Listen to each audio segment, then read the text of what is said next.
সব জল্পনার অবসান ঘটিয়ে ব্যাংককে ইউনুস মোদি দ্বিপাক্ষিক বৈঠক ফলপ্রসূ ও গঠনমূলক আলোচনা হয়েছে জানালো প্রেস উইং। স্বার্থ সংশ্লিষ্ট যতগুলো ইস্যু ছিল সবগুলো নিয়ে কথা হয়েছে। শেখ হাসিনা যে ওইখানে বসে অনেক ধরনের ইনসেন্ডিয়ারি কমেন্ট করছেন সেগুলো বিষয়ে কথা হচ্ছে। দ্রুত অংশগ্রহণমূলক নির্বাচনী সরকারের মূল এজেন্ডা বিমস্টেক সম্মেলনে ডক্টর ইউনুসের প্রতিশ্রুতি। প্রথম ধাপে 1,80,000 রোহিঙ্গা প্রত্যাবাসনে সম্মত মিয়ানমার। ইউনুস মোদির বৈঠক দুই দেশের জন্য কল্যাণ বয়ে আনবে মন্তব্য মির্জা ফখরুলের। তিক্ততা কমাতে আন্তরিক হতে হবে দুই সরকার প্রধানকেই।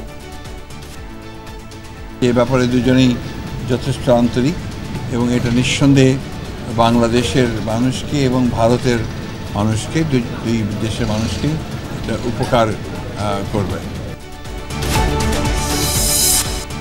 দীর্ঘ 8 মাসেও শেখ হাসিনার ব্যাপারে বাংলাদেশকে তথ্য দেয়নি ভারত।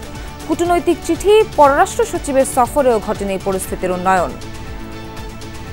আমরা শুনেছি পাসপোর্ট ছাড়া এসছেন, পাসপোর্ট নিয়ে এসছেন, মানে এইসব পাসপোর্ট রিভোক হয়েছে, এই টাইপের নানা আলোচনা হয়েছে চারিদিকে। গভর্নমেন্ট থেকে কিছু আমরা শুনতে পারিনি। শেখ হাসিনাকে ফেরত দেওয়ার ব্যাপারে তাদের একটা রিলাক্টেন্স আছে, কিন্তু তার কি স্ট্যাটাসে এখানে রাখা হচ্ছে সেই নিয়ে তারাও এক ধরনের কোশ্চেন করে বিব্রত করছে। যুক্তরাষ্ট্রের বাড়তি শুল্ক আরোপে সবচেয়ে বেশি ক্ষতিগ্রস্ত হবে তৈরি পোশাক খাত, বলছেন ব্যবসায়ী অর্থনীতিবিদরা। 185 দেশে ট্যারিফ বসানো ঘিরে চলছে তোলপাড়। রাজশাহীর বাগমারায় ছুরিকাঘাতে যুবক নিহত, অভিযুক্তকে পিটিয়ে হত্যা। 3 জেলায় কার্টনবন্দি মরদেহ উদ্ধার, পরিচয় শনাক্ত হয়নি কোনোটিরই।